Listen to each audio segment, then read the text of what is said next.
तो दोस्तों नमस्कार। चलते हैं आज की अपनी क्लास में, आज के अपने इस वीडियो में। और जो 10वीं क्लास के बच्चे हैं उनके लिए मैं कुछ अलंकार लेकर आया हूं और देखते हैं वो कौन कौन से अलंकार हैं। तो आपको सबसे पहले हेडिंग डालना है अनुप्रास अलंकार, और इसकी जो परिभाषा है लिखते हैं। परिभाषा काव्य में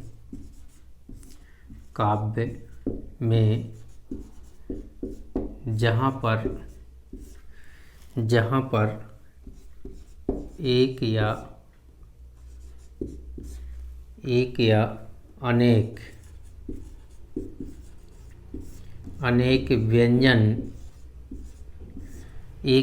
अनेक व्यंजन वर्णों की आवृत्ति एक या अनेक व्यंजन वर्णों की आवृत्ति एक या एक से अधिक बार होती है, वहाँ पर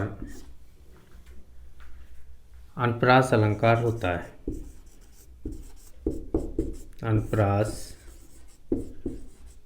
अलंकार होता है। तो आप लोग भी जल्दी से जल्दी नोट कर लें।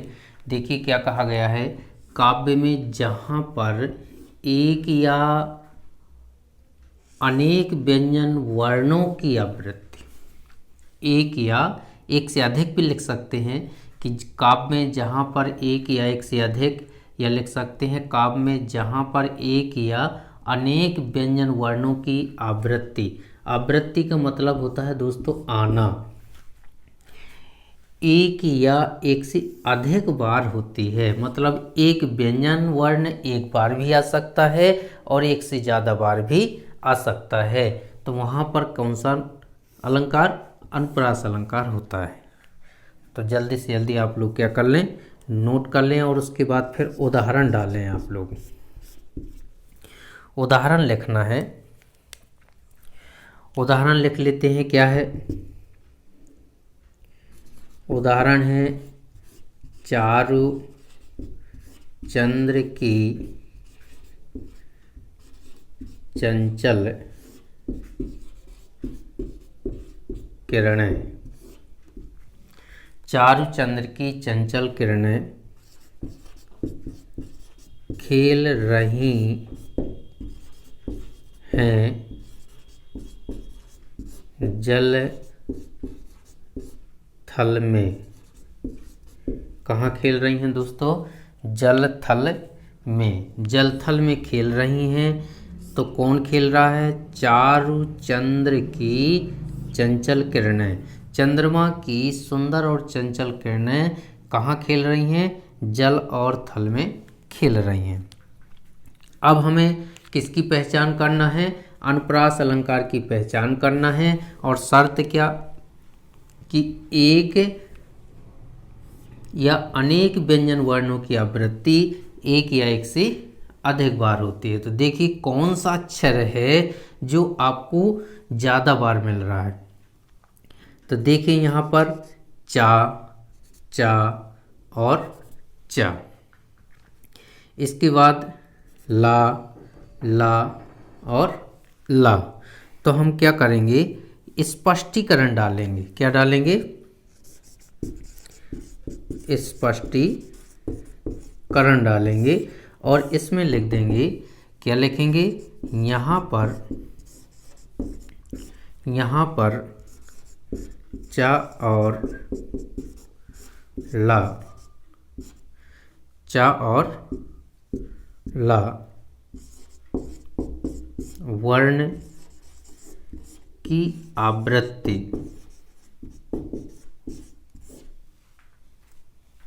चा और ला वर्ण की आवृत्ति हुई है। तो इस तरह से आप लोग भी लिख सकते हैं। और संख्या लिखना चाहें तो संख्या लिख सकते हैं। तो चा देखो कितने बार मिला, 1 2 3। इसी प्रकार से ला 1 2 3, 3 बार हमें ला मिला है और 3 बार हमें चा मिला है। तो स्वरूपगत होती है आवृत्ति, ये ध्यान देना। शब्द की पहले चा, शब्द की पहले चा, शब्द की पहले चा। अब बीच में कोई अक्षर आ जाता उसको नहीं गिनते अपन। अब ला चलते हैं तो शब्द के पहले ला, शब्द के लास्ट में खेल में ला, जल में ला और थल में ला। मतलब ला स्वरूपगत है, क्रमशः है, चा भी स्वरूपगत है और क्रमशः है। तो इस तरह की आवृत्ति ली जाती है। अगर बीच में कोई अक्षर आ जाता, जैसे चा यहाँ आ गया, तो इसको अपन क्या करेंगे, नहीं गिनेंगे। तो इस तरह से हम संख्या भी लिख सकते हैं कि यहाँ पर चा और ला की आवृत्ति 3-3 बार हुई है। अगर दर्शाना है संख्या और नहीं दर्शाना तो आपको सीधा सीधा लिख दो कि किन वर्णों की आवृत्ति हुई है, आपको स्पष्टीकरण में लिख देना है। तो चा और ला की आवृत्ति हुई है। आप लोग जल्दी से जल्दी अनुप्रास अलंकार को क्या कर लें, नोट कर लें। उपमा अलंकार आप लोग भी क्या करें, जल्दी से जल्दी हेडिंग डाल लें और उपमा अलंकार देखते हैं इसकी जो परिभाषा है वो क्या होती है। तो उपमा अलंकार की परिभाषा लिखना है, काव्य में जहाँ पर एक वस्तु या व्यक्ति की तुलना, एक व्यक्ति या वस्तु की तुलना किसी दूसरी वस्तु या व्यक्ति से की जाती है वहाँ पर उपमा अलंकार होता है। वहाँ पर उपमा अलंकार होता है। इस तरह से आपको परिभाषा लिखनी है। तो देखिए यहाँ पर क्या है, एक वस्तु या व्यक्ति की तुलना शब्द आ गया। क्यों? क्योंकि जो उपमा अलंकार है, उपमा, तो उपमा का जो शाब्दिक अर्थ होता है वो तुलना ही होता है। क्या होता है दोस्तों? तुलना ही होता है। तुलना, उपमा मतलब तुलना करना। तो इसलिए यहाँ पर आ गया कि एक व्यक्ति या वस्तु की क्या करना है, तुलना करना है। किससे करोगे? दूसरी वस्तु या फिर दूसरे व्यक्ति से। मान लीजिए एक वस्तु की तुलना हमें दूसरी वस्तु से करना है, इसकी इससे तुलना करनी है या फिर इसकी इससे तुलना करनी है, तो ये तुलना करना ही कहलाता है क्या? उपमा अलंकार। ध्यान देना। चलिए अब चलते हैं हम उदाहरण की ओर। उदाहरण देखते हैं क्या है। तो आप लोग भी जल्दी से जल्दी लिख लें, डाल लें उदाहरण लिख लें। उदाहरण क्या होता है उपमा अलंकार का? उदाहरण लिखना है, पर पात सरिस मन डोला। पीपर पात सरिस मन डोला, ये आपका उदाहरण हुआ। एक लाइन का उदाहरण है, एक लाइन से आपको क्लियर हो जाना है कि ये किसका अलंकार है। ये देखिए आया सरिस, इससे हमें पता चलता है कि कौन सा अलंकार है, उपमा अलंकार है। अब ध्यान देना है आपको, पीपर पात, पीपल का पत्ता, सरिस समान, मन डोला। डोला मतलब हिलना, नाचना। मन जिस तरह से यहाँ पर कह रहा है मन और यहाँ कह रहा है पीपर पात। तो उपमेय और उपमान, एक वस्तु की तुलना दूसरी वस्तु से करना है। तो मन किसके समान डोल रहा है? पीपर के पत्ते के समान डोल रहा है। तो सरिस शब्द बताता है सदृश, सदृश मतलब समान, किसके समान? पीपल की पत्ती के समान। कौन डोलने लगा? मन डोलने लगा, मन नाचने लगा। जैसे पीपल का पत्ता डोलता है, हिलता है, वैसे ही मन हिल रहा है, डोल रहा है। तो अब आपको क्या करना है? स्पष्टीकरण करना है। स्पष्टीकरण करना है तो स्पष्टीकरण जल्दी से डाल लें। स्पष्टीकरण लिखते हैं, क्या लिखना है हमें यहाँ? मन। क्या लिखना है? मन, कॉमा लगा देना है और फिर लिख देना है पीपल। यहाँ पर पीपल लिख सकते हैं। क्या लिख सकते हैं? पीपल लिख सकते हैं। मन पीपल के पत्ते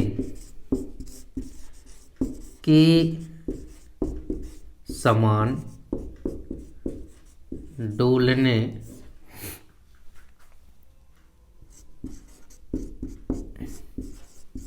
लगा है। तो ये आपको क्या करना है? जल्दी से जल्दी नोट करना है। इसलिए क्योंकि अब यहाँ कह दें उपमा अलंकार है, तो यहाँ पर देखिए बताया गया है कि जो मन है वो पीपल के पत्ते के समान डोलने लगा है। शायद इसी कारण से इसमें क्या किया गया है? उपमा अलंकार बताया गया है। इसके बाद मैं आप लोगों को उपमा के अंग बताना चाहता हूँ। तो अब क्या करना है? आपको उपमा के अंग डालना है। जल्दी से आप लोग भी हेडिंग डाल लें, और हेडिंग है उपमा के अंग। अभी मैं उदाहरण नहीं मिटाऊंगा, हेडिंग डालना है आपको, और हेडिंग है आपके उपमा के अंग। तो जल्दी से जल्दी आप लोग डाल लें, ये परीक्षा में पूछा जाता है, ध्यान देना। यहाँ से एक ऑब्जेक्ट बनता है तो आपको लिखना है उपमा के 4 अंग होते हैं। 4 अंग होते हैं। अब ये 4 जो अंग हैं वो कौन कौन से हैं? एक तो है उपमेय, आपको भी लिखना है सबको, उपमेय। दूसरा है उपमान। इसके बाद तीसरा है वाचक। साधारण गुण कर लें, साधारण गुण। और इसके बाद जो चौथा है वो है वाचक शब्द। वाचक शब्द। इस तरह से आपको क्या करना है? अब देखिए उपमेय। उपमेय किसे कहते हैं? यहाँ से ऑब्जेक्ट बनते हैं, ध्यान देना। यहाँ से क्या करते हैं? ऑब्जेक्ट बनाए जाते हैं, परीक्षा में ऑब्जेक्ट आते हैं। तो ये आपको बिल्कुल ध्यान देने हैं, ध्यान देने योग्य बात है। उपमेय किसे कहते हैं? तो इसमें लिखते हैं हम जिसकी तुलना, जिसकी क्या की जाती है? तुलना की जाती है, की जाती है। जिसकी तुलना की जाती है दोस्तों, उसे क्या कहते हैं? उपमेय कहते हैं। जी आपको ध्यान रखना है। और इसके बाद उपमान, तो इसमें लिखना है जिससे तुलना की जाती है। जिससे तुलना की जाती है उसे क्या कहते हैं दोस्तों? तो उसे उपमान कहते हैं। और साधारण गुण, तो अब आपको गुण में क्या लिखना है? तो गुण में ध्यान दें, जिस गुण के, जिस गुण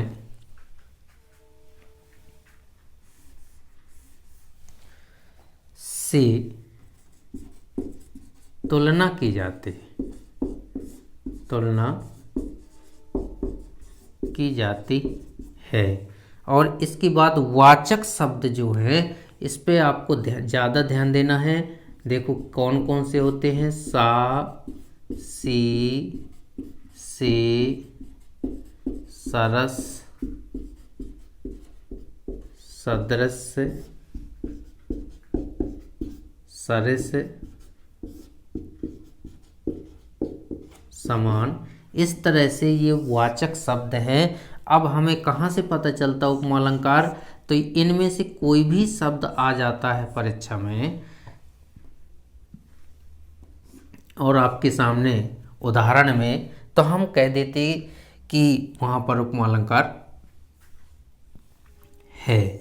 जैसे मैंने यहाँ से देखिए बताया था सरस, सरस क्या है? वाचक शब्द। अब ध्यान देना, यहाँ उदाहरण आपके सामने है और रस की चारों अंग आपके सामने है, चारों अंगों को निकालना है। देखिए तो मैंने यहाँ पर सरस शब्द निकाला। जो सरस है इसको हम कौन सी संज्ञा दे देंगे? वाचक। आप लोग भी बताएं क्या होगा? वाचक होगा। क्या होगा? वाचक शब्द होगा। होगा कि नहीं होगा? क्योंकि देखिए वाचक शब्द में क्या है? सरस और सरस, सासी से, सदृश, सम, ये बहुत सारे ऐसे होते हैं, सम भी आ जाता है इसी में। तो ये तो हो गया वाचक शब्द। अब उपमेय, उपमेय में क्या कहा गया है? जिसकी तुलना की जाती है। तो किसकी तुलना की गई है दोस्तों? मन की तुलना की गई है। तो यहाँ पर उपमेय क्या हो जाएगा? मन। तो क्या आ जाएगा? उपमेय। अब ध्यान देते जाना, इसके बाद उपमान आया, जिससे तुलना की जाती है। तो मन की तुलना किससे की गई है? पीपल के पत्ते से। तो क्या हो जाएगा? उपमान हो जाएगा। उपमान हो गया। अब साधारण गुण, किस गुण के कारण, किस गुण से तुलना की गई है? तो देखिए ये डोलना बचा। डोलना मतलब जैसा पत्ता डोलता है वैसे क्या हो रहा है? मन डोल रहा है। तो यहाँ पर मन डोलना क्या हो जाएगा? गुण हो जाएगा। अब देखिए उदाहरण में चारों अंग आ गए। तो इस तरह से उपमा के कितने अंग हो गए? 4 अंग होते हैं। उपमान होगा यानी उपमेय, उपमान, साधारण गुण और वाचक शब्द। तो आप लोग भी क्या करें? जल्दी से इसको नोट कर लें, हेडिंग डाल लें और लिखें उत्प्रेक्ष अलंकार की जो परिभाषा है वो क्या होती है। देखते हैं काव्य में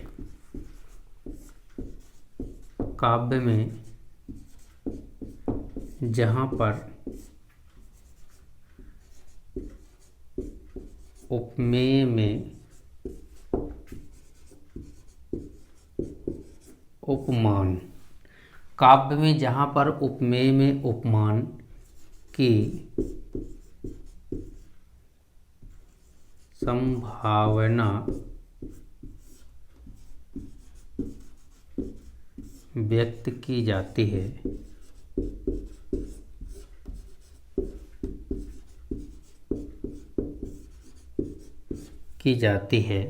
वहाँ पर उत्प्रेक्षा अलंकार होता है। उत्प्रेक्षा अलंकार होता है। आप लोग भी जल्दी से जल्दी क्या कर रहे हैं? लिख लें परिभाषा। देखिए इसमें क्या आ गया कि उपमेय में उपमान की संभावना। तो ध्यान देना, जहाँ पर संभावना होती है वहाँ पर भी वाचक शब्द आते हैं। तो चलिए देखते हैं, उदाहरण देखेंगे, फिर इसके बाद वाचक शब्द निकालेंगे कहाँ पर होते हैं, कैसे होते हैं। तो उदाहरण लिख लेते हैं फटाफट। उदाहरण में लिखना है, उत्प्रेक्षा अलंकार का उदाहरण लिखना है। तो लिखते हैं उदाहरण में क्या है?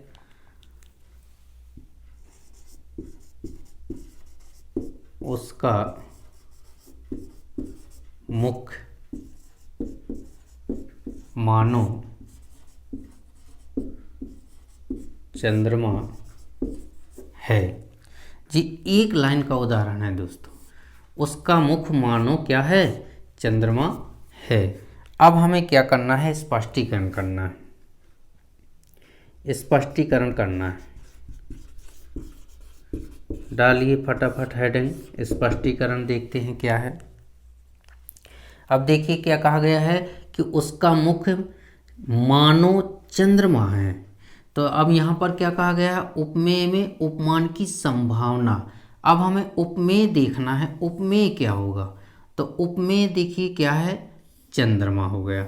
और उपमान की संभावना, तो मुख, मतलब उसका जो मुख है किसके समान है? चंद्रमा के समान है। तो सॉरी, यहाँ पर जो मुख है वो आपका क्या होगा? उपमेय होगा, और मुख्य में उपमान की संभावना मतलब चंद्रमा की संभावना व्यक्त की गई है। तो यहाँ पर हमें क्या करना है, लिखना है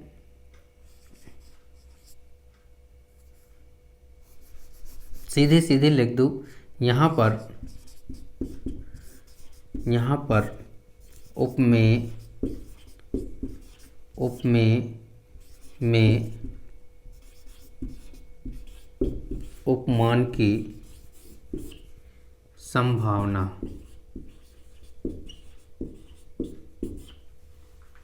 व्यक्त होने के कारण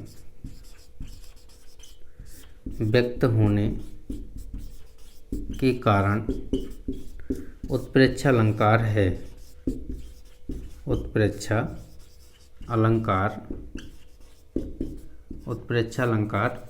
है। तो ये आपकी देखो जो कि तो परिभाषा आ गई एक प्रकार से। तो स्पष्टीकरण में आपको अलग से कुछ नहीं याद करना होता, जो भी यहाँ लिखा मैंने देखो परिभाषा से निकाल के लिखा है। अगर ये चीज़ नहीं लिखनी है तो यहाँ पर उपमेय क्या है, उपमेय मुख्य है, तो लिख सकते हो मुख्य में उपमान मतलब चंद्रमा मुख्य में चंद्रमा की संभावना व्यक्त की गई है, या व्यक्त होने के कारण कौन सा अलंकार है, उत्प्रेक्षा अलंकार है। अब आपको क्या करना है, पहचान लिखनी है। क्या लिखनी है, पहचान हेडिंग डाल लें। किसकी पहचान करनी है आपको, उत्प्रेक्षा अलंकार की। तो आप लोग क्या करें, पहचान हेडिंग डाल लें और देखें क्या होती है पहचान इसकी उत्प्रेक्षा अलंकार की। तो लिखें जहाँ पर जनु जानो मनु मानो जनहु मनहु आदि शब्द आते हैं। ये जो शब्द हैं आदि शब्द आते हैं, वहाँ पर पहचान आते हैं। बस इतना ही लिख लो, पहचान ना करना है हमें। तो आपको ध्यान देना, ये वाचक शब्द हैं किसके हैं, उत्प्रेक्षा अलंकार के। ये शब्द आपको ध्यान रखना है कि इनमें से यदि कोई भी शब्द आ जाता है उदाहरण में, जैसे यहाँ पर क्या आ गया, देखिए मानो आ गया। तो ये मानो जो शब्द है ये हमें संभावना व्यक्त कराता है। तो ये जो संभावना सूचक शब्द हैं, जनु जानो मनु मानो जनऊ मनऊ, अगर ये शब्द किसी भी उदाहरण में है तो आपको आंख बंद करके कौन सा अलंकार लगा देना है, उत्प्रेक्षा अलंकार लगा देना है कि रूपक अलंकार। और देखते हैं इसकी जो परिभाषा है वो क्या होती है, रूपक अलंकार। तो चलिए लिखते हैं, काव्य में जहाँ पर उपमेय को उपमान का, काव्य में जहाँ पर उपमेय को उपमान का रूप दिया जाता है, वहाँ पर रूपक अलंकार होता है। उपमेय को उपमान का रूप देना है दोस्तों, ध्यान देना। यहाँ पर क्या देना है, रूप देना है किसको, उपमेय को उपमान का। तो आप लोग क्या करें, जल्दी से जल्दी उदाहरण डाल लें। रूपक अलंकार लिखना है हमें, तो उदाहरण डाल लें जल्दी से। और फिर लिखते हैं उदाहरण क्या है, उदाहरण लिखते हैं चरण सरोज पखारन लागा। चरण सरोज पखारन लागा। देखिए यहाँ पर रूपक है, तो यहाँ पर क्या होता है, दो वस्तुएं होंगी, एक उपमेय और एक उपमान, और दोनों के बीच में ये योजक चिन्ह लगा होगा। जी आप ध्यान दें, अगर ये योजक चिन्ह लगा है और दोनों शब्द अलग अलग हैं तो ध्यान देना एक को दूसरे का रूप दिया गया है। और यदि ये दोनों शब्द एक जैसे हैं, जो शब्द ये है वही ये है, तो अभी मैंने पुनरुक्ति प्रकाश अलंकार पढ़ाया था, वो भी आप लोगों के सिलेबस में है, ब्लू प्रिंट में है। तो जब एक ही शब्द की आवृत्ति दोबारा होती है और दोनों का एक ही अर्थ होता है तो वहाँ पर फिर पुनरुक्ति प्रकाश हो जाएगा। और यदि ये दोनों शब्द एक हैं और अर्थ दोनों अलग अलग दे रहे हैं तो फिर वहाँ पर यमक अलंकार हो जाएगा। और यदि ये दोनों शब्द अलग अलग हैं और उन दोनों के बीच डैश योजक चिन्ह लगा हुआ है तो वहाँ पर रूपक अलंकार हो जाता है। तो चरण सरोज, चरण मतलब पैर, सरोज मतलब कमल, पखारन लागा, तो उपमेय को उपमान का रूप दिया गया है। तो लिखते हैं, स्पष्टीकरण से क्लियर हो जाएगा। स्पष्टीकरण, तो अब यहाँ पर देखते हैं क्या है। उपमेय को उपमान का रूप मतलब यहाँ पर चरण कोष्ठक में उपमेय को सरोज कोष्ठक में उपमान का रूप दिया गया है, का रूप दिया गया है। इस तरह से आपको क्या करना है, ये उदाहरण का स्पष्टीकरण करना है। तो स्पष्टीकरण क्या है दोस्तों, कि जहाँ पर चरण को क्या कहा गया, उपमेय को सरोज उपमान का रूप दिया जाता है। तो रूप दिया गया है यहाँ पर किसको, चरण को सरोज का रूप दिया गया है, इस कारण से यहाँ पर कौन सा है, रूपक अलंकार है। तो इसको भी आप लोग क्या कर लें, नोट कर लें।